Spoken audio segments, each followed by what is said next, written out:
ជំរាបសួរនិងសូមគោរពដល់ពុកម៉ែបងប្អូនទាំងអស់គ្នាដែលចូលមកកាន់ Channel របស់ Admin ដើម្បីទស្សនាវីដេអូតម្រុយឆ្នោតខ្មែរសម្រាប់ថ្ងៃទី13ខែ4ឆ្នាំ2025សម្រាប់វេលាម៉ោង1ម៉ោង3និងម៉ោង6ដូច្នេះកុំបង្អង់យូរសូមពុកម៉ែបងប្អូនកលេចមកមើលតម្រុយ2លេខ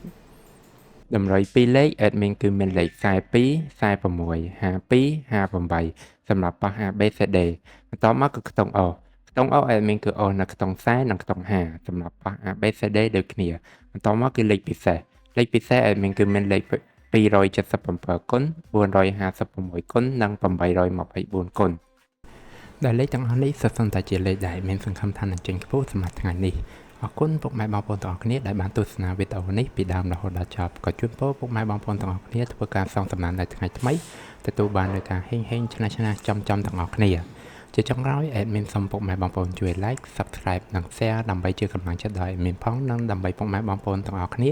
ទទួលបាននូវវីដេអូថ្មីបានឆាប់រហ័សផងដែរដូច្នេះ Admin សូមជម្រាបលានិងជួបគ្នានៅវីដេអូក្រោយ